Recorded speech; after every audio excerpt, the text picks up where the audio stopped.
तो महाभारत हो गया। और आज के समय में न जाने धरती पर कितनी माता बहन देवियों ने केस खोल रखे हैं। तो महाभारत तो होना ही होना है। हमारे गुरु महाराज बता रहे हैं कि देखिए हमारे बहन जी अपने बालों को संभाल रही है। इसलिए बाबा जय गुरुदेव ये तो ढक लो बेटा, अब इसको लगा लो पीछे से, सिर खुला नहीं रखते, नियम है हमारे बेटा। आपको नहीं बेटा, कोई दिक्कत नहीं है, न हम कोई विद्वान है, न हम कोई बच्चा है, हम तो आप जैसे जिम्मेदार के बच्चे हैं। लेकिन गुरु महाराज के सानिध्य में रहे, इनकी छत्र छाया में पड़े और इन्होंने आदेश अपने सेवादार, पाठ वाले, जैकेट वाले, टोपी वाले सबको आदेश दिया गुरु महाराज ने कि बच्चा मेरा संदेश गांव नगर झोपड़ी कस्बा झुग्गी शहर गली गली मोहल्ले में जाकर के सुना दो। आने वाले खराब समय में कोई ये न कहे कि बाबा जय गुरुदेव जी का संदेश हमने नहीं सुना। तो बाबा जी का संदेश है कि बाबा जय गुरुदेव जी का श्री डूंगर सिंह जी सरपंच साहब का ये मकान गाँव वाचरेंग तहसील जिला राजस्थान। आज दिनांक 14 दिसंबर 2024 का दिन और आप देख रहे हैं जय गुरुदेव चैनल नतवे के माध्यम से जय गुरुदेव महाराज जो संदेश है आपको सुना रहे हैं हमारे बुरारी सिंह जी खटोटे वाले। जय गुरुदेव। अगर आपने शाकाहार को अपना लिया तो सारी बीमारियों से मुक्ति हो जाएगी। जितने भी धर्मशास्त्र है, जितने भी सामने आप देख रहे हैं जितने भी मजहब है, NH21 का रास्ता। शाकाहार के लिए कहा, कोई भगवान, कोई देवी देवता, कोई ये नहीं कहता कि तुम मांस खाओ, शराब पियो, अंडा खाओ। सब धर्मों में यही कहा गया कि अहिंसा परमो धर्म, यानी किसी जीव को मारो नहीं, किसी की हत्या मत करो, किसी को यानी अपनी जबान के स्वाद के लिए अंडा मांस मछली। वो कहते हैं कि अगर हमारी थाली के अंदर, खाने के अंदर प्रेमियों सब्जी में एक बाल निकल आए या रोटी में एक माता बहन देवी का बाल आ जाए तो हम आप उस खाने को अलग कर देते हैं कि इस रोटी में सब्जी में बाल आ गया, उसको छोड़ देते हैं। लेकिन महात्मा क्या कहते हैं, जिस खाने में आ जाता यानी छोड़ देते उस खाने को, जिस खाने में आ जाता बाल है, फिर अंडा मछली मांस क्यों खाते, वो भी किसी माँ का लाल है, उसको तुम क्यों खाते हो? बाहर आने पर भोजन को छोड़ देते हो और अंडा मछली मांस को खा रहे हो। अंडे के अंदर भी तो किसी माँ का लाल है। जैसे हमारी माता बहन देवी में मासिक धर्म आता है और मासिक धर्म रुक जाता है तो बच्चा बन जाता है, ऐसे ही जानवरों में वो मासिक धर्म आता है तो उनका अंडा बन जाता है, उसके अंदर भी तो यानी जीव है, फिर उसको क्यों खाते? तो बाबा जय गुरुदेव कह रहे हैं कि आपने बेमेल पशु जानवर पक्षियों का खून अपने मनुष्य शरीर में मिला लिया और अपने शरीर के अंदर आप ऐसी असाध बीमारियों को आमंत्रित कर रहे हो। भविष्य में ऐसी ऐसी बीमारियां आपके शरीर में प्रवेश कर जाएंगी कि आप अस्पताल जाएंगे, डॉक्टर के पास जाएंगे, डॉक्टर इंसान सोचकर देखेगा कि ये इंसान है और उसके अंदर 80% खून जानवर का है, 20% खून मात्र इंसान का है। वो इंजेक्शन इंसान के लगाएगा प्रेमी और खून जानवर का ज्यादा है तो वो दवाई काम नहीं करेगी।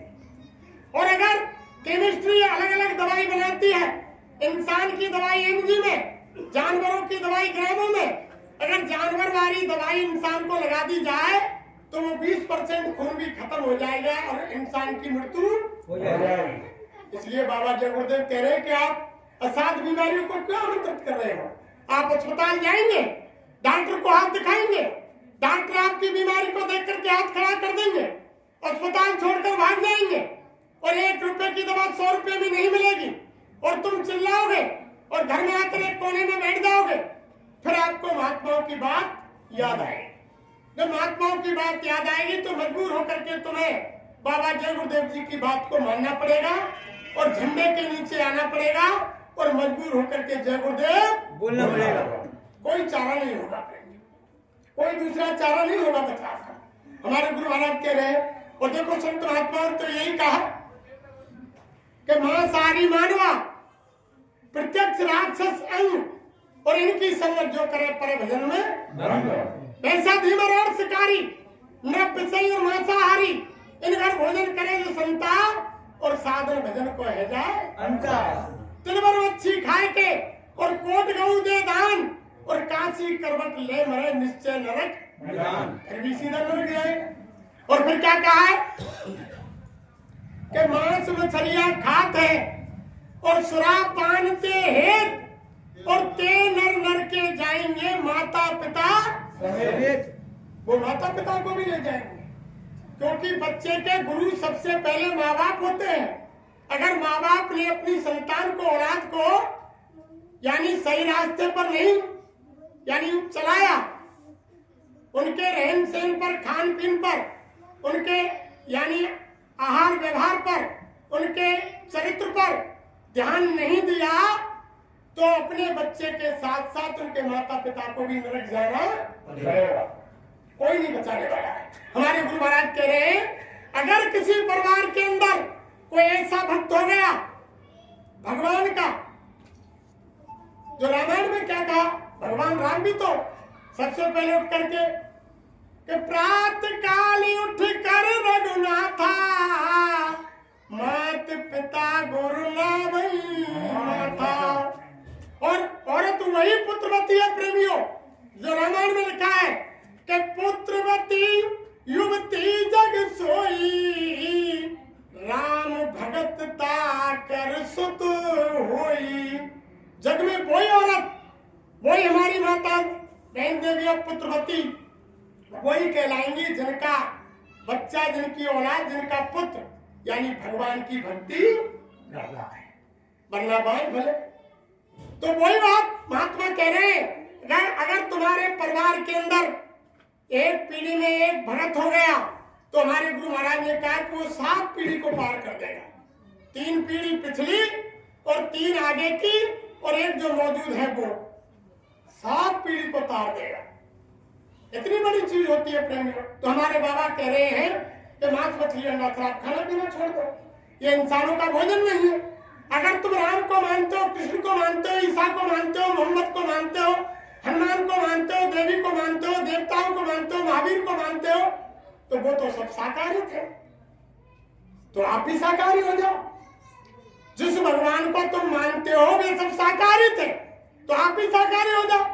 और अगर तुम रामायण, गीता, भागवत, वेद, कुरान, पुराण, बाइबल जिसको मानते हो वो भी यही शिक्षा देती है।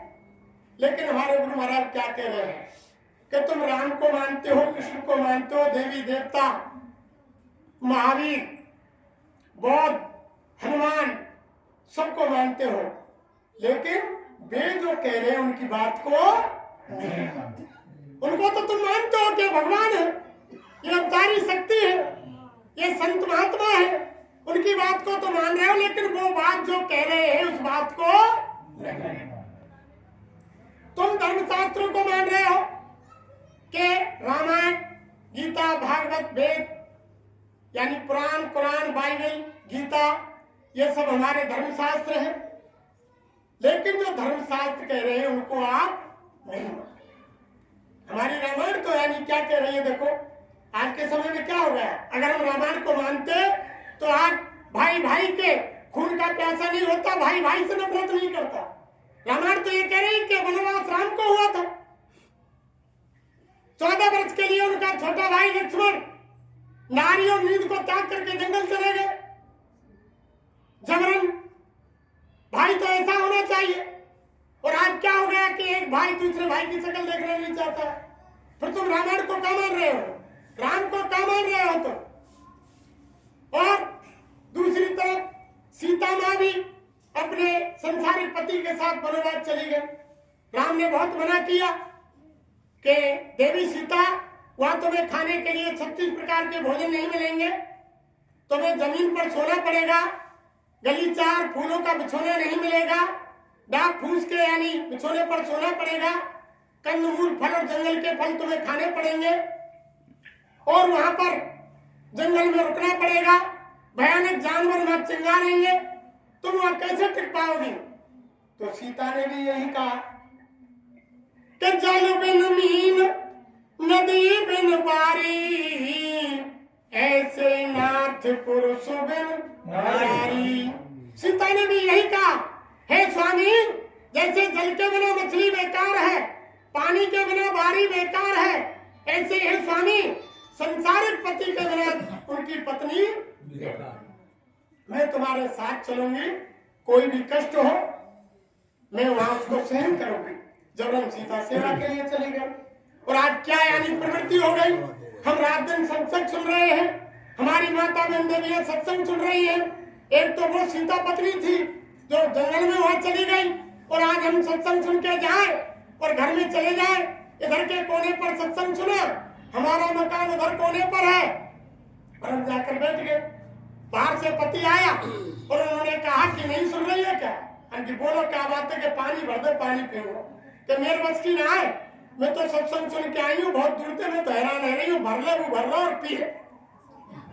तो बताओ ऐसे सत्संग सुनने से क्या फायदा? तभी तो महात्माओं ने कहा कि मंदिर पूजा नित करो, तीर्थ करो 1000, और दया धर्म मन में नहीं तो सब कुछ है कुछ नहीं। रात दिन करते रहो भाई, रात दिन तुम आरती गा रहे हो, उसमें भी साफ लिखा है, और तुम जिस देवी देवता भगवान की पूजा करते हो उनसे विनती प्रार्थना करो कि देवी माँ, हे भगवान तू हमको सद्बुद्धि दे, हम किसी की निंदा बुराई चुगली नहीं करें और किसी जीव की हत्या नहीं करें, शाकाहारी रहे, हम किसी से रिश्वत नहीं ले, किसी से झूठ नहीं बोले, हमारे जितने अंदर विषय विकार है उन सबको हटा दो। और हम तुम रोजाना आरती गाते हैं, जहाँ कथा बजती है मंदिर में जाते हो आरती गाते हैं, ध्यान नहीं देते। आरती भी तो यही कह रही है, क्या कह रही रोजाना तुम बोलते हो? विषय विकार मिटाओ, पाप हरो देवा, स्वामी पाप हरो देवा, श्रद्धा भक्त बढ़ाओ, श्रद्धा भक्त बढ़ाओ, संतन की सेवा, ओम जय जगदीश हरे। आरती तो यही कह रही है कि हे भगवान, हे देवी देवता, हमारे विषय विकारों को मिटाओ, हमारे अंदर ऐसी यानी भाव और श्रद्धा पैदा करो कि हम संतों की शरण में जाएं। और यही आरती भागवत की कह रही है, लेकिन हम तुम सुनते क्या है? भागवत क्या कह रही है सुनो, आरती सब मिल कर कीजिए, भागवत चरणामृत लीजिए, आरती सब मिल कर कीजिए, भागवत चरणामृत लीजिए, ये पे चढ़े भक्त को रंग, ये पे चढ़े भक्त को रंग। कब चढ़ेगा ये तो भक्ति का रंग? और आगे क्या कह रही है?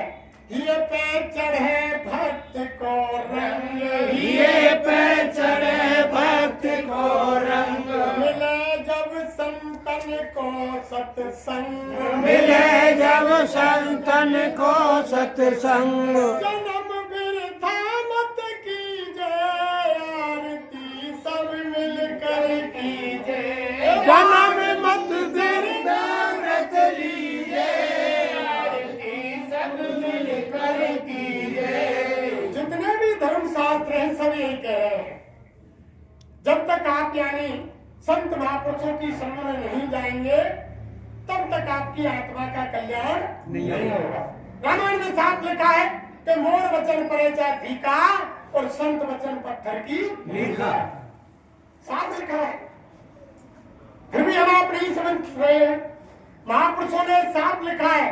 और देखो पहले मैं आपकी शंका खत्म कर दूं, बाद में संदेश सुनने को मिलेगा। अभी आपके सामने बोला कि जय गुरुदेव नाम किसका? प्रभु का, भगवान का, प्रभु का। तो देखो बहुत से भाई बहनों को यह शंका होगी कि जो हमारे सामने हमारे गुरु महाराज की तस्वीर लगी हुई है, इनका नाम जय गुरुदेव नहीं। ये सारे विश्व में, भारत में, पूरे संसार में जय गुरुदेव नाम भगवान का, परमात्मा का, प्रभु का, उस परम शक्ति का नाम जय गुरुदेव है। जय महाराज ने कहा इनके शरीर का नाम प्रेमियों, इनके घर वालों ने, इनके परिवार वालों ने, जो रामचरितमानस को लिखने वाले हैं गोसाई महाराज, जो गोस्वामी जी महाराज का पूरा नाम है, वही हमारे गुरु महाराज के शरीर का नाम है। जो गोसाई महाराज और रामचरितमानस लिखने वाले हैं उनका नाम है, वही हमारे गुरु महाराज के शरीर का नाम है। जो हमारी माता बहन देवियां अपने घर में जिस पौधे की पूजा करती है, उस पूजा वाले पौधे का जो नाम है वही हमारे गुरु महाराज के शरीर का नाम है। अब आप कहेंगे कि तुम नाम क्यों नहीं ले रहे हो? अरे भाई, जैसे संसार में एक पत्नी की शादी पति के साथ में होती है,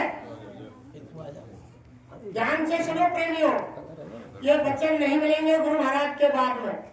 जैसे संसार में एक पत्नी की शादी पति के साथ में होती है और पति के नाम को पत्नी जानती है और पति पत्नी के नाम को जानता है, लेकिन कोई आपस में नाम, आज की बात नहीं कह रहा हूं मैं, आज तो मॉडर्न समय आ गया। जो हमारी नौजवान बहू बेटी है कहा है, वो तो अपने पति का नाम लेकर बुलाती है और पति उनका नाम लेकर बुलाता है। लेकिन हमारे धर्मशास्त्र कह रहे हैं कि साल में 365 दिन होते हैं प्रेमी, साल में 365 दिन होते हैं। और हमारी ये माता बहन देवियां साल भर में पति की उम्र लंबी करने के लिए एक दिन व्रत रखती है, यानी करवा चौथ को। 365 में एक दिन तो व्रत रखो, करवा चौथ को पति की लंबी उम्र करने को, और 365 दिन लगातार नाम ले लेके पुकारो, 365 दिन नाम लेके पुकारो और एक दिन व्रत रखो लंबी उम्र करने को। और धर्मशास्त्र कह रहे हैं कि अगर पत्नी ने पति का नाम लिया तो उसकी उम्र कम होगी। अब बताओ, तो उम्र घटा रही है कि बढ़ा रही है? आज भी हमारी बुजुर्ग माताओं को देखो, आज भी वो नाम नहीं लेती है। कोई मित्र बैंक पर अगर काम पड़ जाए बुजुर्ग माता का, तो उनसे पूछेंगे तुम्हारे घर वाले, तुम्हारे पति का क्या नाम है, तो वो कह देंगी बगल में खड़े भाई से, तुम्हारे ताऊ का, चाचा का, बाबा का, दादा का, तुम्हारे भाई का नाम बता दो, लेकिन अपनी जबान से अपने पति का नाम नहीं। ऐसे ही आत्मा की संसार में, यानी पत्नी की शादी पति के साथ होती है, और जितने भी हमारे गुरु भाई बैठे हैं इनकी आत्मा की शादी हमारे गुरु महाराज के साथ हुई है। आत्मा के पति सतगुरु होते हैं, वो परमपिता परमात्मा होते हैं। हमारी आत्मा की शादी जब हमने इनसे नामदान लिया, हमारी जीवात्मा की डोरी काल रंजन भगवान से लेकर के अपने हाथ में ले ली, उस दिन से आत्मा के पति,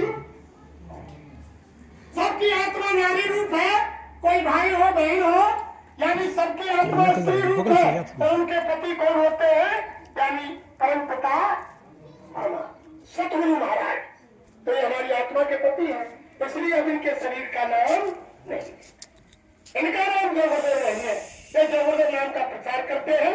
और गुरु महाराज ने साफ शब्दों में कहा, अरे प्रेमियों सबको बता दो, अगर किसी को शंका हो और अगर तुम रात बिरात जंगल में तुम्हें कोई गुंडे लुटेरे बदमाश घेर ले, कोई खुकार जानवर घेर ले, किसी कुआ बावरी तालाब में डूबने लगे, कोई तरीके का तारा नहीं हो, उस समय तुम जिस भगवान की पूजा करते हो उसको याद कर लेना। अगर तुम्हारी मदद करने तो ठीक है, तो कोई भगवान तुम्हारी बात को नहीं सुने, तो हमारे गुरु महाराज ने कहा कि अंतर में तुम 10 बार भगवान का बोलना, भगवान का तो मेरी मदद कर, बार मत निकालना, अंतर में बोलना। जब कोई तुम्हारी में मदद करने आ जाए, तुम्हारी रक्षा हो जाए, तब मेरे पास तो गुरु महाराज ने कहा पहले नाम की परीक्षा कर लो। गुरु महाराज कहे पहले नाम की परीक्षा करो, तब मेरे पास आओ। ये पावरफुल इस कलयुग का जीता जागता नाम जो मुझे जगाया हुआ है गुरु महाराज ने कहा कि भक्त का गुरु चाहिए, भक्त का महात्मा चाहिए, भक्त का नाम चाहिए, भक्त का डॉक्टर चाहिए, भक्त की दवाई चाहिए। और पहले समय में लुकमान हकीम और सुखैर वैद्य हुए प्रेमी, तो उन्होंने इलाज किया। और आज हम रोजाना पुकारे सुबह से शाम तक बीमार हो जाए कि लुकमान हकीम सुखैर वैद्य हमारी बीमारी ठीक कर दो, लुकमान हकीम सुखैर वैद्य हमारी बीमारी ठीक कर दो, तो क्या बीमारी ठीक हो जाएगी? अब तो तुम्हें ये देखना पड़ेगा उनकी जगह पर भक्त का डॉक्टर कौन है, उसके पास जाना पड़ेगा, भक्त की दवाई लेनी पड़ेगी, भक्त का यानी डॉक्टर खोजना पड़ेगा। ऐसे ही भक्त का यानी गुरु चाहिए, भक्त का महात्मा चाहिए, भक्त का नाम चाहिए। अगर जैसे यानी सतयुग में हरि नाम को जगाया प्रेमियों, जब हरिनाथ कच्छप और हरिनाथ पैदा हुए राक्षस, भरत प्रहलाद ने हरि नाम का जाप किया, हरि नाम से उनकी रक्षा हुई। अगर सतयुग वाले हरि नाम से चारों युगों में लगातार रक्षा होती, सतयुग, त्रेता, द्वापर, कलयुग, तो त्रेता में राम नाम को जगाने की जरूरत नहीं। सतयुग वाला नाम छोड़ दिया, फिर त्रेता में राम नाम को संत ऋषि मुनि महात्माओं ने जगाया, उससे रक्षा है।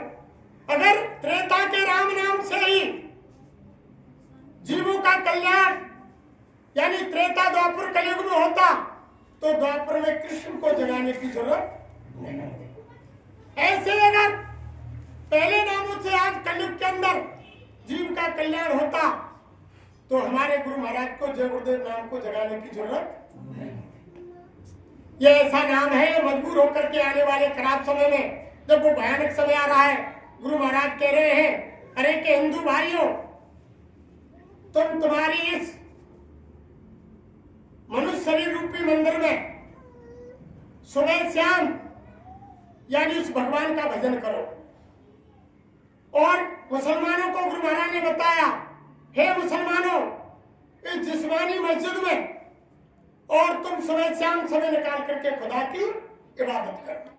कि इस शरीर में और तुम सुबह शाम वाहेगुरु की प्रार्थना करो और ध्यान करो।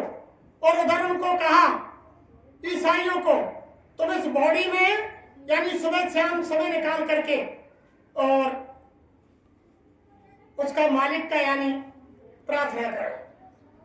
तो गुरु महाराज ने कहा, अगर तुमने मेरी बात को नहीं माना, तो अभी आपने भूकंप नहीं देखे, अभी आपने भुखमरी नहीं देखी, अभी आपने अकाल वर्षा सूखा नहीं देखा, अभी आपने बीमारियां नहीं देखी, अभी आपने महंगाई नहीं देखी। गुरु महाराज कह रहे, वो खराब समय तो आगे आ रहा है। आपने देखा नहीं, 2019 के अंदर एक छोटा सा कोरोना आया, भारत ने पूरे विश्व को हिला दिया।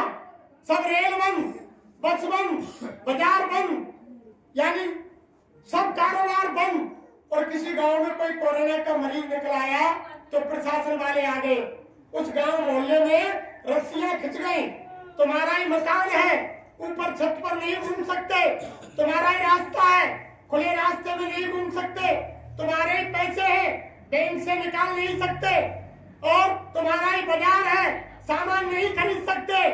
वो हालत तुम्हारे सामने आई। एक फिल्म का टेलर था, टेलर प्रेमियों। और हमारे गुरु महाराज कह रहे हैं कि एक छोटे से कोरोना ने हिंदुस्तानी विश्व को हिला दिया, और उस समय सारा प्यार मोहब्बत खत्म हो गया, किसी घर का मरीज हो गया। अगर माँ बाप कोरोना से ग्रसित हो गए तो बहू बेटा से गुहार लगा रहे हैं कि बहू बेटा हमें बचाओ, हमें बचाओ। और वो परिवार जो प्रेम करता था माँ बाप से क्या कह रहा है, अरे मम्मी पापा दूर रहो, दूर रहो, तुमको तो बीमारी लग रही है, हमारे परिवार को क्यों मारना चाहते हो, डॉक्टर आएगा, अलग रहो, अलग रहो। और अगर बहू बेटा के बीमारी हो गई, माँ बाप से गुहार लगा रहे हैं कि मम्मी पापा हमें बचाओ, तो मम्मी पापा कह रहे हैं कि बहू बेटा दूर रहो, तुमको तो बीमारी है, तुम्हें तो मरना है, लेकिन हमारे परिवार को क्यों मार रहे हैं। सारा प्यार मोहब्बत। और किसी का मरीज मर गया अस्पताल में, डेड बॉडी को लेकर आए, पॉलीथिन में पैक होकर आई, किसी ने छुआ तक नहीं, किसी भाई बहन ने शक्ल नहीं देखी कि हमारे मरीज की यानी बॉडी है या और किसी की है, छुआ तक नहीं, सारा प्यार मोहब्बत खत्म। लोग प्रशासन के आए और शमशान भूमि में जला करके चले गए।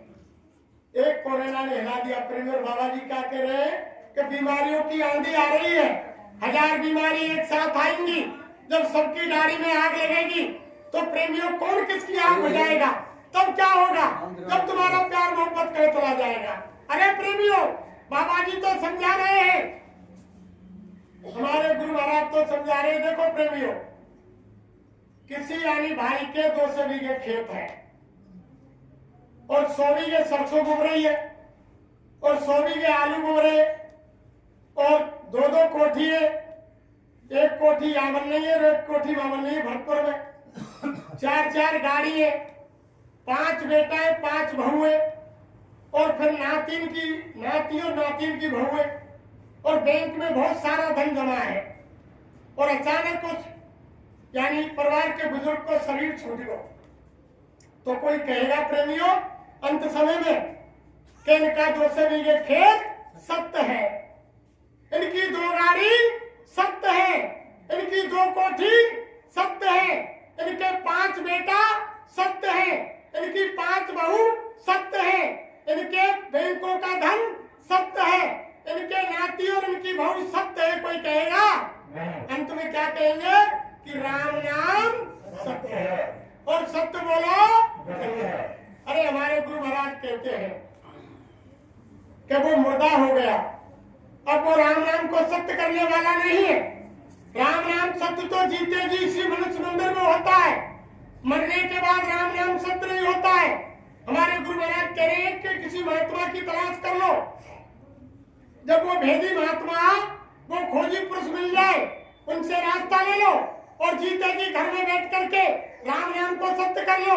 राम नाम मरने के बाद सत्य नहीं होगा, लेकिन ये मृतलोक है प्रेमियों, या मरे की पूजा होती है, जिंदे को या कोई नहीं पूछता है।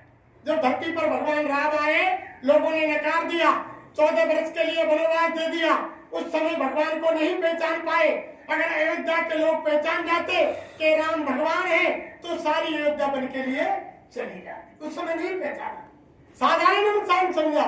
भगवान कृष्ण को लोग नहीं पहचान पाए, मथुरा से मार मार के द्वारका भगा दिया और जब धरती से अपना काम करके चले गए, आज राम कृष्ण के मंदिर बना करके ढोलक मजीरा बजा रहे, हरे कृष्णा हरे रामा पुकार। कब जाने के अब हमारी माता बहन देवी रोजाना मंदिर में पूजा करने जाती है, नाग पंचमी आती है, तब शंकर भगवान के गले में जो नाग पड़ा है, जब काकेंगी कि आज नाग पंचमी है, या सबको दूध पिलाओ और यहाँ पे फूल पत्ती चढ़ाओ, स्नान करो, यानी पत्थर के नागे पूजेंगी। और घर में अगर कोई सांच मांस को नाग निकलावत तो दंडाते ये संसार का असूल है। और देखो जो गणेश चतुर्थी आती है उस पर गणेश जी का बाहर है चूहा, बाबू पूजेंगे जाके मंदिर में, हमारी माता बहन देवी के गणेश जी को बहाने लाओ पूजो। और घर में अचानक चौका पोछा कर रही हो, झाड़ू दे रही हो और कोई जिंदो चूहा निकल आयो तो झाड़ू की बात में आओ झपट में तो भाई के खत्म। ये संसार का असूल है, ये मरे की पूजा करते हैं। और हमारे घर परिवार में देख लो, कोई बुजुर्ग हो गया जिसने खाट पकड़ ली, उसको समय से खाना, कोई जंगला परिवार होगा, समय से पानी, समय से खाना, समय से स्नान कोई नहीं कराएगा। और जब वो दुनिया से चला जाएगा तो अड़ोसी पड़ोसी एक प्रथा चल गई है, तो नाते रिश्तेदार आके कोई भाई चले वो बुजुर्ग तो वापस सोलन के गले कर देंगे 1000 500 की। और कोई बुजुर्ग माता चली गई तो धोतीन की लाइन लगा देंगे। और जब जिंदो होगो और पैरालाइसिस मार गो, डोकराज टट्टी पेशाब खाट में कर रहे हो तो घर परिवार का कहेंगे अरे के दादा को कोई फटी रजाई कमर हो बाय घा दो, ऐसी कोई दरी घा दो, टट्टी पेशाब में बना दो, नहीं ने क्यों खराब करवा और मर जाएगा जब सोने में डालेंगे। नहीं ने जो 10-5 हजार के कपड़ा इकट्ठे होंगे 5 मिनट में आग लग के खत्म। और जीते जी अगर, तभी तो महात्मा ने कहा कि जीते जी का सारा मेला शान और ये शौकत है, और जीते जी के रंग महल है, और जीते जी की रौनक है। और ना कुछ लेकर आया बंदे ना कुछ लेकर जाएगा, ओ नदामत वाले इंसान मिट्टी में मिलेगा। लाज चलेगी नंगी तेरी भंगी कफन उठाएगा, ओ नदामत वाले इंसान मिट्टी में मिलेगा। जीते जी का सारा खेल है। अगर ये हमारी माता बहन देवियां बुजुर्ग माताओं को जीते जी बिन धोती में पहना में तो ये आशीर्वाद देंगी कि सौ भाग्यवती भक्त, तेरे धन वैभव पैदा हो, संतान पैदा हो, दूधन नहीं हो, पूतन खेलियो, यानी बहुत लंबा आशीर्वाद देंगे। पर कब कर रहे वहां मरने के और माँ बाप की पूजा कब करते हैं प्रेमियों? हमारे गुरु महाराज ने एक बार मुझसे कहा कि जीते जी पे राखी दमन गंगा और मरे पे पहुंचाओ गंगा, और जीते को गुर की गली न दिखाई और मरे पे नौमन खान कराई। ये संसार का असूल है। हमारे गुरु महाराज ने कहा कि ऐसा करता है संसार। हम बुजुर्ग माँ बाप की खाट में पड़ जाते हैं, समय से पानी कपड़ा रोटी नहीं देते हैं, और जब मर जाएंगे, जब तस्वीर बन जाएगी, कई रामन को तो यानी नुक्ता करेंगे, और जब दादा माँ की तस्वीर उनकी दीवार पर लग जाएगी, आलमारी में रख जाएंगी, जब सुबह सुबह हम क्या कहेंगे, बोले लाओ आ जाओ, अगरबत्ती जलाओ, दीपक जलाओ और आरती उतारो। लम्बलेट है कि और यानी दंडवत प्रणाम करेंगे और आरती उतारेंगे। कब उतार रहे? जब अम्मा दादा की तस्वीर बन गई। जीते जी की नहीं, जब तस्वीर बन जाती है तब हम आरती उतारते हैं। और संत महात्मा क्या कह रहे हैं कि आओ रे लोगों संत शरण में, आओ रे लोगों संत शरण में, काम यही एक आएगा और ये नर्तन अनमोल मिला है, बार बार नहीं आएगा। आओ रे लोगों संत शरण में, काम यही एक। मात गर्भ में औंधा लटका, 9 महीने दुख पाया था, सुमरूंगा में नाम तुम्हारा, ये के बाहर आया था और बाहर आकर बाजा भूला, अब तू क्या मुंह कर जाएगा। और ये लोगों संत शरण में, काम यही है आएगा। हमारे गुरु महाराज कह रहे हैं, अरे के संतों की शरण में आ जाओ, यही सच्चे साथी है, ये संसार वाले तो तुम्हारे नकली साथी है।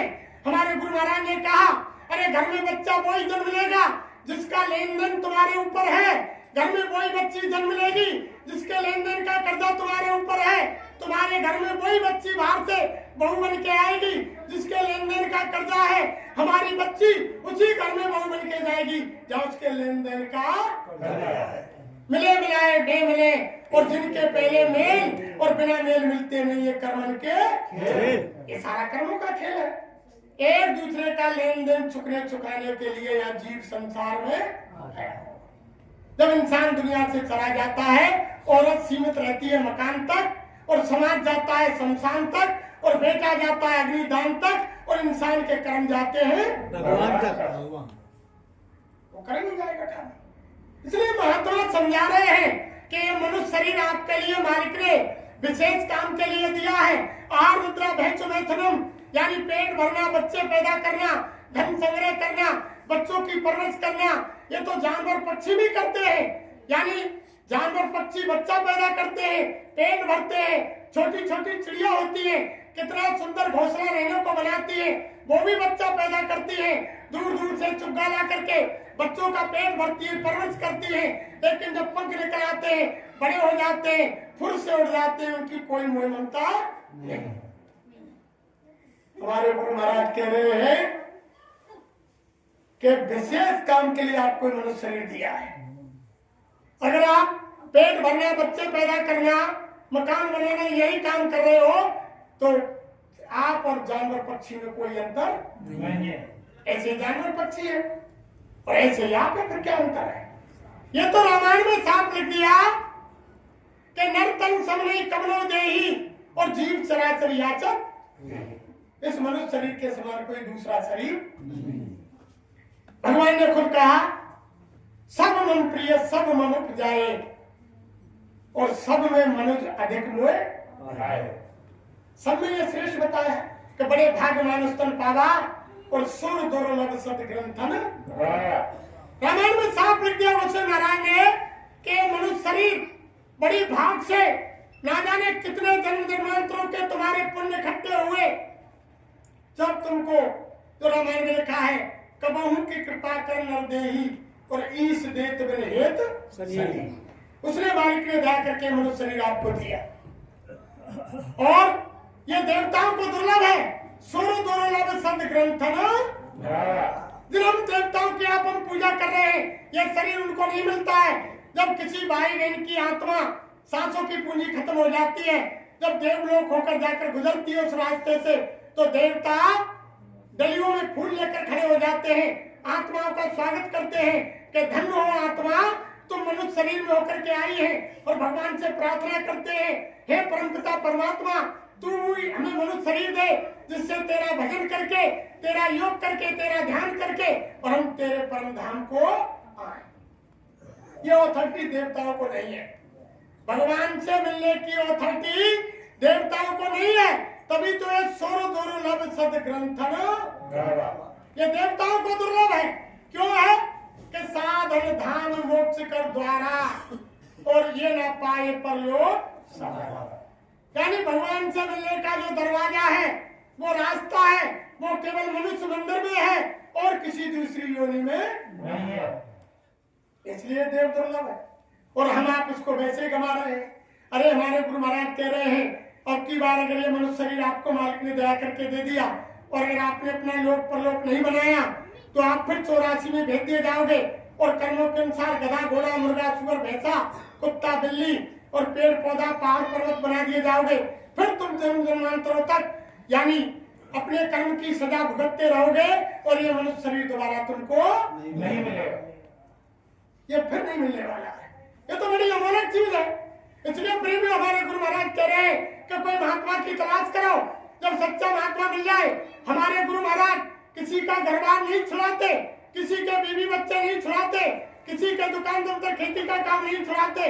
हमारे गुरु महाराज किसी को लाल पीले धोड़े कपड़े नहीं पहनाते, किसी को दाढ़ी बाल नहीं रखाते, किसी को साधु सन्यासी नहीं बनाते। हमारे गुरु महाराज कहते हैं कि जहां भी तुम काम करते हो दुकान दफ्तर खेती में ईमानदारी मेहनत से करो। जब तुम ईमानदारी मेहनत से करोगे तो आपको बरकत होगी। और अगर आप बेईमानी से धन कमा कर लाओगे और तुम्हारे घर में 50,000 लाख ईमानदारी के रखे हुए हैं और तुम बेईमानी का कमा करके लाए, किसी से छीन के झपट के बेईमानी से छल से कपट से झूठ से दगाबाजी से रिश्वत से लेकर आए, जो तुम्हारे घर में ईमानदारी की कमाई है वह भी उनके साथ में मिलकर कोई ना कोई ऐसी मौत मुकदमा हरी बीमारी लग जाएगी, सारा धन चला जाएगा। ईमानदारी के कामों गुरु महाराज ने कहा जब भी तुम्हारा भजन ध्यान बनेगा, ईमानदारी मेहनत की कमाई करो और जहां भी तुम दुकान दफ्तर खेती में काम करते हो ईमानदारी से करो और शाम को जब घर में आओ बाल बच्चों की सेवा करो, आए गए का आदर सत्कार करो। जब संसार का कोई काम नहीं हो तो खाट में बैठकर लेटकर कुर्सी पर जमीन पर रजाई ओढ़कर चादर ओढ़कर जैसे तुम्हें सुविधा हो सच्ची आत्मा से सच्चे भगवान का 10 मिनट 20 मिनट आध घंटा 1 घंटा जितना समय निकाल सकते हो उतना मालिक का भजन ध्यान सुमरन ये मनुष्य शरीर का देह है। इसीलिए मनुष्य शरीर मालिक ने दिया है। और हम आप नकली पूजा कर रहे हैं प्रेमियों।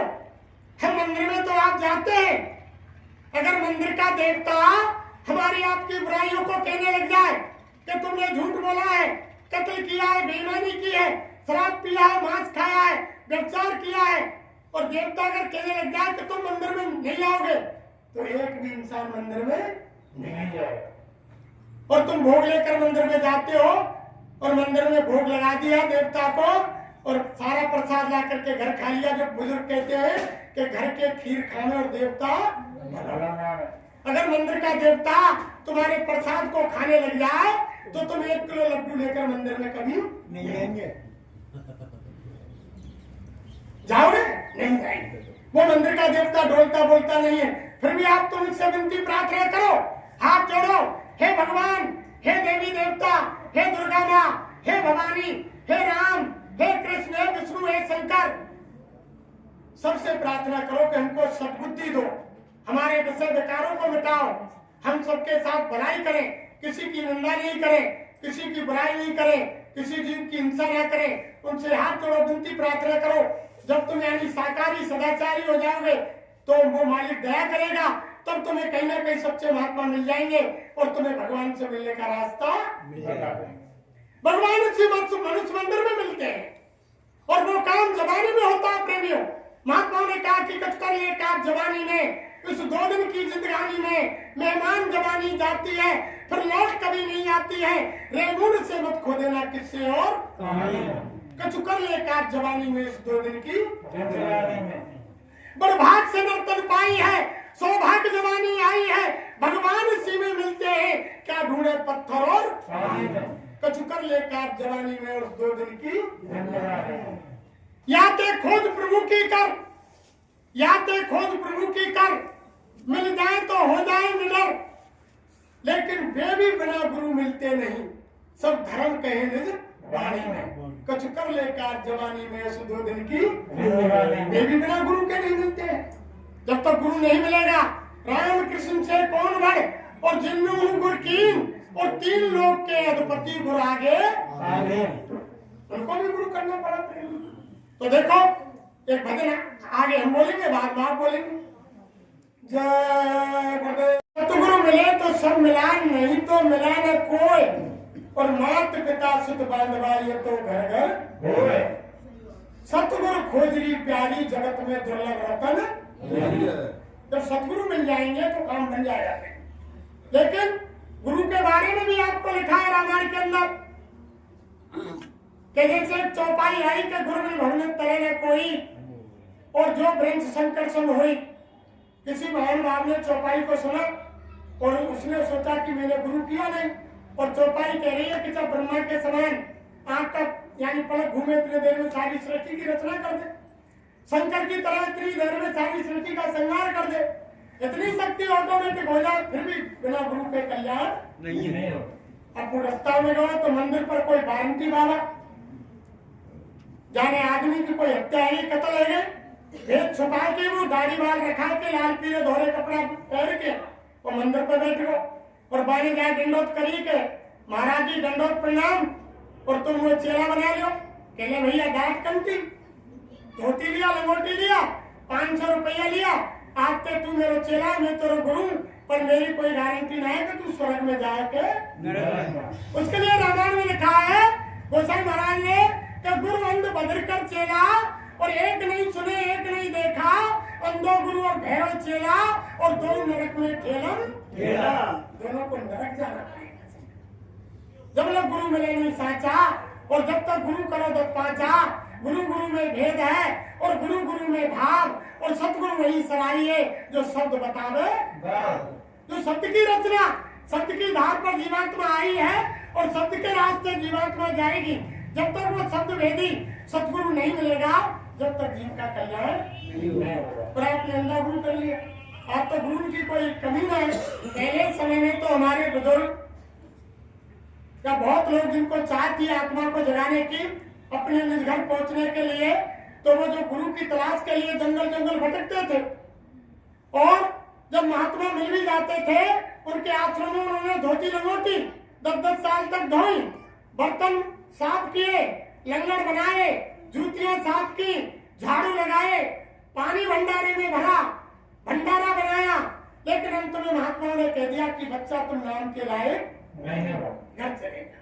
तभी तो रामायण में लिखा है कि कोट कोट मुनि यत्न कराई और अंत नाम कहीं आवत नहीं। वो नाम ऐसे थोड़ी मिल जाता है, वो नाम का है। नाम के बारे में गोसाई महाराज ने रामायण में लिखा है कि सुमर पवन सुत पावन नामू, अपने बच कर राखे रामू, कहलत करूं मैं नाम बढ़ाई, और राम न सकही नाम गुण जास नाम समरत एक बारा, और नर उतरे भवसिंध अपरारा। ब्रह्म राम के नाम बड़ बरदाय के वरदान, और रामायण सतकोट में लियो मैं सुन जान। ये सीधा कहा, और रामायण में साफ लिखा है आगे तो कि कलयुग केवल नाम आधारा, और सुमर सुमर न उतरे कलयुग योग यज्ञ नहीं जाना, एक आधार नाम बस माना, ये कलकाल न साधन दूजा, योग यज्ञ जप तप व्रत। ये सारी चीज निषेध है। कलयुग में तो नाम की साधना बताई है, फिर आगे आप कहेंगे वो नाम मिलेगा क्या? कि कोट नाम संसार में, कोट नाम संसार में ताते मुक्त न होए, आद नाम जो गुप्त है पूजे बिरला। वो नाम का करोड़ों नाम है संसार में, लेकिन वो नाम पहले भी था और आज भी है और आगे भी रहेगा। वो मिटने वाला नहीं है, वो नाम ऐसा है। लेकिन वो मिलेगा क्या? कि नाम रहा संतराधीना, और बिना संत कोई नाम ना छीना। बिना संत महापुरुषों का नाम मिलने वाला नहीं है। कलयुग के अंदर प्रगट संत सबसे पहले सतगुरु यानी कबीर साहब आए। सबसे पहले धरती पर कलयुग के अंदर गुप्त संत तो हमेशा रहते हैं, यानी गिरी बदरिया पाप से और बरस रहे अंगार। संत जो होते नहीं तो जल मरता संसार। अगर संत धरती पर नहीं होते तो संसार खत्म हो जाता। यानी गुप्त संत तो हमेशा रहते हैं, हम आप उनको नहीं पहचान सकते हैं। लेकिन धरती पर कलयुग के अंदर सबसे पहले साहिब कबीर आए। उन्होंने सत्य साहिब नाम को जगाया। आज भी कबीरपंथी सत्य साहिब नाम को कहते हैं। गुरु नानक साहब आए, उन्होंने वाहिगुरु नाम को जगाया। आज भी नानकपंथी गुरु वाहिगुरु नाम से पुकारते हैं। गोसाई महाराज आए, उन्होंने राम नाम को जगाया, लेकिन राम के बारे में रामायण में लिखा हुआ है कि एक राम दशरथ का बेटा और एक राम गटगट में बैठा और एक राम का सकल पथारा और एक राम सबसे प्यारा। उस राम के लिए गोसाई महाराज ने कहा कि चारों जग में राम है और 3 राम व्यवहार और एक राम निस्सार है, ताको करो विचार। उन्होंने कहा, लेकिन हम आप फंस गए। फिर उसके बाद आगरा में नजदीक सुंदरलाल जी महाराज आए, उन्होंने राधा स्वामी नाम को जगाया और राधा स्वामी नाम से जीवों की मुक्ति की। आज भी राधा स्वामी में चला हुआ है। उसके बाद हमारे गुरु महाराज मथुरा में आए, उन्होंने जय गुरुदेव नाम को जगाया और उन्होंने कहा कि बच्चा, ये जय गुरुदेव नाम कलयुग का जीता जागता नाम है। जहां तुम जय गुरुदेव बोलोगे, हर मुसीबत संकट में गुरु महाराज बोले, मैं मिलूंगा और तुम्हारी मदद करूंगा। तो महाराज ने कहा कि बच्चा, और कोई नाम बोलोगे नहीं मिलूंगा, जो मैंने जगाया है, जिसको सिद्ध किया है, उसमें पावर डाला है, उस नाम को तुम जहां बोलोगे, मैं मिलूंगा और तुम्हारी मदद करूंगा। तुम पहले नाम की परीक्षा ले लो। तो गोसाई महाराज ने कहा कि पर धनमाती गिरे और पर त्रिया मौत स्नान, इतने में यदि हर नाम मिले तो गोस्वामी दास भगवान। और हमारे गुरु महाराज ने कहा कि तुम जय गुरुदेव बोलो, मैं मिलूंगा तुम्हारी मदद करूंगा। तो पहले नाम की परीक्षा ले लो, तब आ जाओ। उन्होंने तो साफ कहा, कोई यानी ऐसा नहीं रखा अंधेरा, लेकिन जब तक सच्चे महात्मा सच्चे गुरु नहीं मिलेंगे, काम नहीं हो पाता। आज तो गुरु ऐसे रह गए, कोई भागवत कोई कथा कहने वाला आ गया, हमारी माता बहन देवियां भाई लोग आ गए कि हमको कंठी दे दो, माला दे दो। पहले तो गुरुओं की तलाश करनी पड़ती थी, 10-10 साल बीत जाते और ये नाम नहीं मिलता। लेकिन आज क्या होगा कि गली गली घूमत फिरे, गली गली घूमत फिरे, गुरु दीक्षा ले और नरक स्वर्ग का परी हमें रुपया दे। अब बताओ क्या हुआ? उसी के लिए तो रामायण के अंदर लिखा है कि गुरु अंध बधिर कर चेला और एक नहीं सुने एक नहीं देखा, अंधो गुरु और भैरव चेला और 2 नरक में ठेलम खेला। हमको नरक जाना पड़ेगा।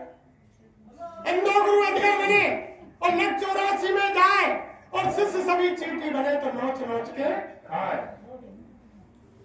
भैया चाय ला देनी डिस्टर्ब होगा, कोई चीज आगे देखो। अरे रे तेने जन्म गवायो तन मन के मेरे, अरे रे तेने जन्म गवायो तन मन के मेरे। हम आप सब कहाँ जन्म को बर्बाद कर रहे हैं? तन और मन के मेरे। इस शरीर की रक्षा के लिए महात्मा कहते हैं तुमने अपना काम नहीं किया, तुम दूसरा का काम कर रहे हो। हम अच्छा भोजन करते हैं किसके लिए? शरीर के लिए। अच्छे कपड़े पहनते हैं किसके लिए? शरीर के लिए। और मकान बनाते हैं किसके लिए? शरीर के लिए। और गाड़ी खरीदते हैं किसके लिए? और संतान पैदा करते हैं किसके लिए? शरीर के लिए। के बुढ़ापे में हमारी सेवा, बैंक में धन जमा करते हैं किसके लिए? शरीर के लिए। कि चलो बुढ़ापे में धन के लोग के संतान रहता है, रोटी तो देगी। तो महात्मा कहते हैं जो भी काम किया तुमने दूसरे का किया, ये शरीर तुम्हारा नहीं है, ये काल की अमानत है, ये किराए का मकान है। जब सांसों की पूंजी खत्म हो जाएगी, मकान मालिक ऊपर से चालान काट देगा तुम्हारा। उस यानी परवाने को लेकर वो इनके दूत वो सिपाही आएंगे और कहेंगे रामलाल श्यामलाल तुम्हारा समय पूरा हो गया, मकान खाली करो। क्या होगा? करना पड़ेगा। चारों तरफ योद्धा खड़े और सभी बजाय में गाल और रंग महलते ले चला ऐसा काल। चारों ओर सब खड़े रह जाएंगे, कुटुंब परिवार नाते रिश्तेदार, और जबरन जीवात्मा को निकाल देगा। ये शरीर धराम से जमीन पर गिर जाएगा। क्या शरीर तुम्हारा है? नहीं। तो गुरु महाराज क्या कह रहे हैं? जब शरीर की जो सेवा में तुम लगे हुए हो, ये शरीर तुम्हारा नहीं है, तो संसार का सामान तो बहुत दूर है। तुम्हारी कोठी बंगला कार, तुम्हारे बीवी बच्चे, तुम्हारा धन बैंकों का, ये तो बहुत दूर है। जब शरीर तुम्हारे साथ जाने वाला नहीं है, तो संसार की सोई की नौकरी कोई चीज तुम्हारे साथ जाने वाली नहीं है। आत्मा समझाते हैं कि तुम दूसरे का काम कर रहे हो, तुमने आत्मा का काम किया ही नहीं और तुम मन की मानते हो। कोई भी पंचायत कुछ हो जाए, लास्ट में खड़े होकर रास्ते में जाएंगे तो क्या बातें करेंगे, क्या सुनो सबकी और करो मन की। तो पूरा संसार मन की कर रहा है। और महात्मा कहते हैं कि सतगुरु कहे करो तुम सोई, और मन के कहे चलो मत कोई। मन लोभी मन लालची और मन चंचल मन चोर, और मन के मते न चालिए पलक पलक में। मन के चाल पर चलेंगे तो मार खाओ। तो हम अपने तन मन के मेले में इस समय को गंवा दिया। और इस शरीर की कीमत किसके पीछे है? आत्मा के पीछे। जब आत्मा शरीर से निकल जाती है तो शरीर की कोई कीमत नहीं रहती। बताओ, आत्मा को आज तक किसी ने भोजन दिया? आत्मा को किसी ने भोजन दिया? शरीर को तो देते हैं, शरीर की तो सेवा कर रहे हैं। आत्मा का भोजन ये साग सब्जी घी दूध फल मेवा अन्न इत्यादि ये नहीं है, ये शरीर का भोजन है। आत्मा का भोजन है भगवान का भजन, भगवान का ध्यान, भगवान की प्रार्थना, भगवान का चिंतन, ये आत्मा का आज तक किसी ने दिया नहीं। और हम तुम तन मन के उसमें घूम रहे हैं, शरीर रक्षा में लग रहे हैं, मन के कार्य कर रहे हैं। तो महात्मा क्या कह रहे हैं? अरे रे तन जन्म गमायो तन मन के मेले में, अरे तन जन्म गमायो तन मन के मेले में। कमाए रहो तेली को सो बैल, कमाए रहो तेली को सो बैल। भूल गयो अपने घर की गैल, भूल गयो अपने घर की गैल। दुनिया के झमेले में गलत ने बनाए पूछी, दुनिया के झमेले में। अरे तन जन्म गमायो तन मन के मेले में, अरे तन जन्म गमायो तन मन के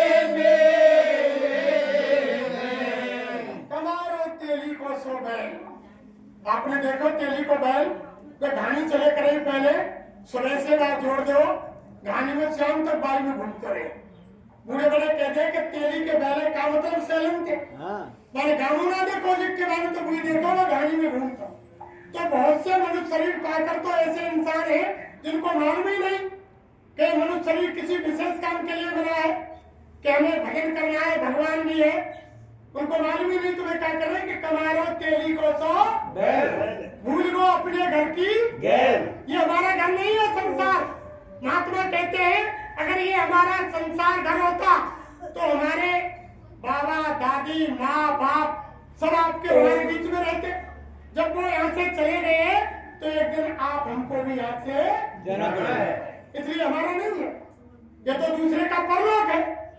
तो कमारो तेली को सो बैल और भूल गए अपने घर की गैल, और गैल तो न बने पूछी दुनिया के झमेले में। और दुनिया के झमेले में आप अट गए कि एक छोरा को मकान बन गया और छोरा है दो तो दूसरे की कोठी बननी चाहिए, एक की नौकरी लग गई तो दूसरे की लगनी चाहिए, एक खेत में ट्यूबवेल लग गया दूसरे को लगना चाहिए।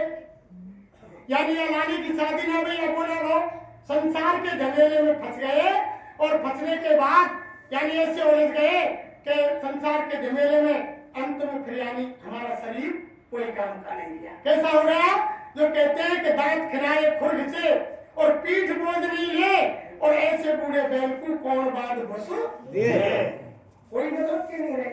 तब हम लास्ट में कह जाते हैं कोई जगह नहीं होती, फिर चलते हैं कि चलो भाई सत्संग है मत चले। और हर काम महात्मा कहते हैं कि जवानी का है, हर काम जवानी में करना पड़ेगा। तो देखो फिर आगे क्या कहा? दान नए दियो हाथन ते, दान नए दियो हाथन ते, काम नए चलनो बातन ते, काम नए चलनो बातन ते।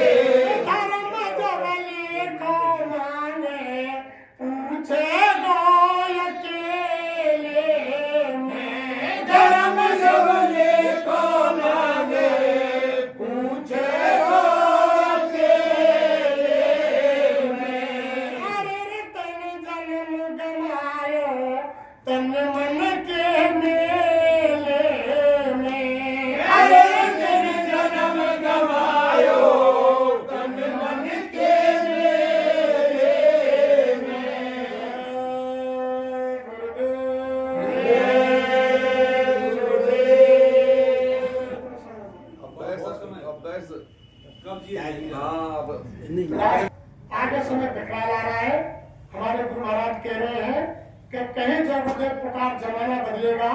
प्रजा बहुत मरेगी जग में, और लाशें पड़ी सड़ेंगी घर घर में, उठाने वाले मिलेंगे ना यार, जमाना बदलेगा।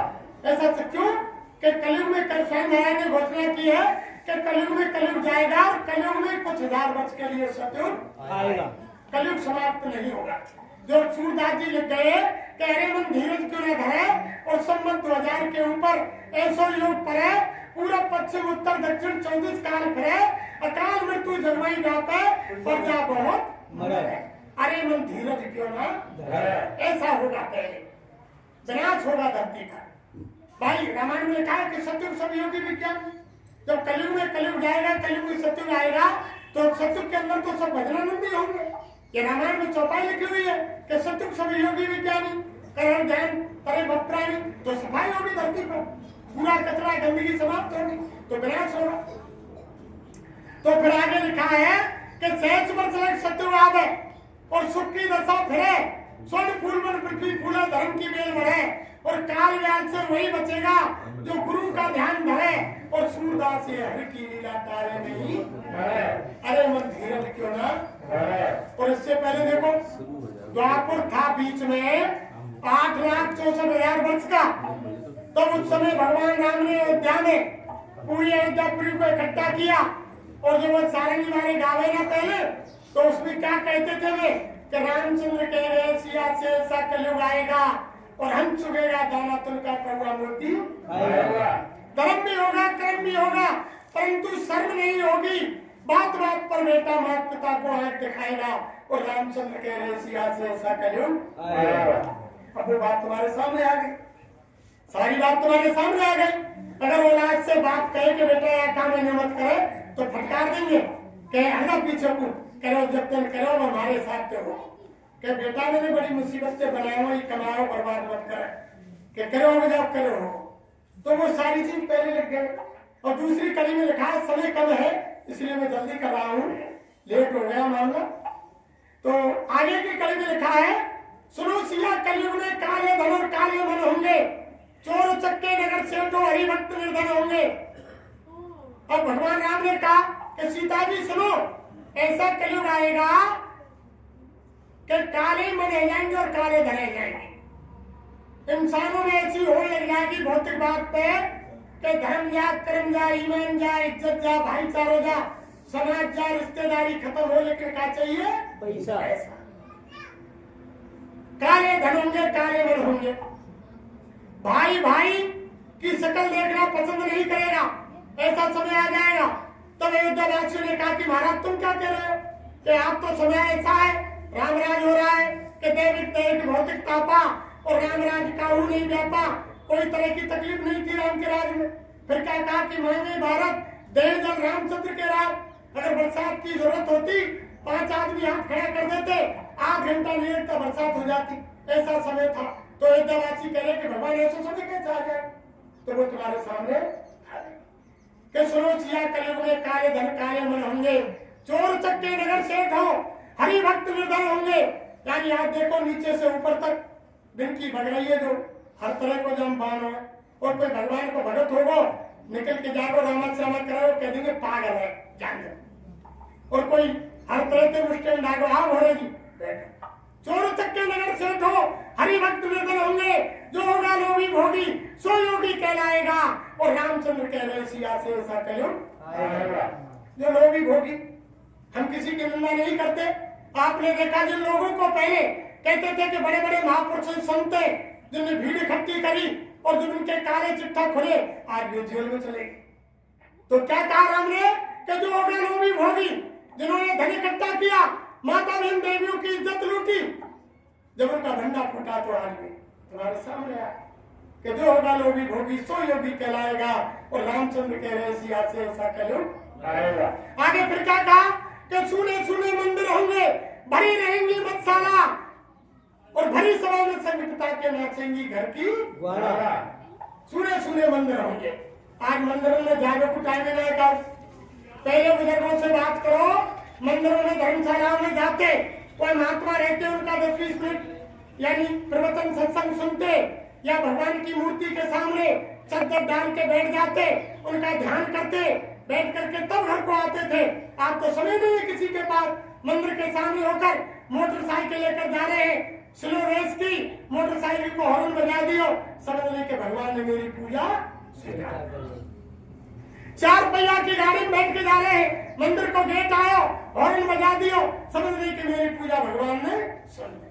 पैदल जा रहे दूर तक हाथ जोड़ दिए, समझ ले कि पूजा। सूने सूने मंदिर होंगे, भरी रहेंगी मधुशाला। और देखो मधुशाला कहते हैं शराब का ठेका। और 4 बजते ही तो पूछो नौजवान बच्चों से कि बेटा कहाँ जा रहे हैं, तो बेटा कहेंगे कि अंकल वहां जा रहे हैं वहां पे मंदिर है। बिनकी मंदिर का है, शराब का ठेका।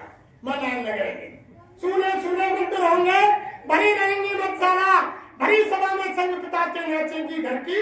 पहले समय ऐसा था, हमने देखा था।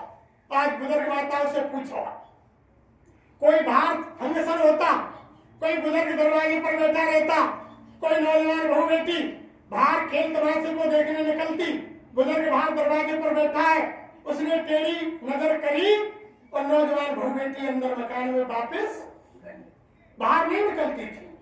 इतने बुजुर्गों का सम्मान करती थी। लेकिन आज क्या हो गया कि सुने सुने मंदिर होंगे, भरी रहेंगी मधुशाला और भरी सभा में संग पिता के नाचेंगी घर की वाला। आज क्या हो गया? पहले समय में आपने देखा कि जब कोई जात बारात आती थी तो उसमें नाचने वाले उनके साथ आते थे और भोजन बनाने वाले घर के हुए 10, 20, 50 आदमी को खाना तो हमारी माता बहन देवी बना दे पहले। तो यानी नाचने वाले पहले फंक्शन में बाहर के और खाना बना पा रहे घर के। और अब क्या है वो, अगर 10 आदमी आ रहे तो भोजन हलवाई घरे बनाएंगे। अब नाचने वाले कोई बाहर को नहीं आवेगा, नाचने वाले कहाँ के? घर के। नाचने वाले तो घर के और भोजन बना पा रहे बाहर के। सुने सुने मंदिर होंगे, भरी रहेंगी मधुशाला, भरी सभा में संग पिता के नाचेंगी घर की वाला। कोई फंक्शन है, घर में डीजे बजो, जन्मदिन मनो, मानो झगड़ो, तो भेड़ बुआ बांजी बाप मेहमान मैया छोरी सब पूरा परिवार हया शर्म। इसलिए धरती पर भाई बहनों बहुत बड़ा विनाश होगा। फिर आगे क्या कहा? कैसा कन्यादान पिता खुद बेटी का धन खाएगा और रामचंद्र कह रहे सिया से ऐसा कलयुग आएगा। बहुत भारी विनाश धरती पर होने जा रहा है, समय कगार पर है। हमारे गुरु महाराज ने कहा ऐसा परिवर्तन होगा कि रात को सोओगे जब कुछ और सुबह जगेंगे जब कुछ। गांव के गांव साफ ढूंढते फिरेंगे कि हमारा मकान कहाँ चले गया, हमारे इंसान कहाँ चले गए। इसलिए बाबा जी बचा रहे हैं और शाकाहारी बना रहे हैं। शाकाहारी हो जाओगे तो बीमारी से बच जाओगे। सब रोगों की एक दवाई और शाकाहारी प्रेम करो रहमान मिलेगा, दया करो भगवान मिलेगा। सब जीवों पर दया करो और शाकाहारी करो। अब 1 मिनट के लिए कीर्तन कर लो और फिर उसके बाद जय गुरुदेव जय गुरुदेव जय गुरुदेव बोलो भैया, याई के पार लगेगी नैया। जय गुरुदेव बोलो भैया, याई के पार लगेगी नैया। जय गुरुदेव बोलो भैया, याई के पार लगेगी नैया। जय गुरुदेव बोलो भैया, याई के पार लगेगी नैया। जय गुरुदेव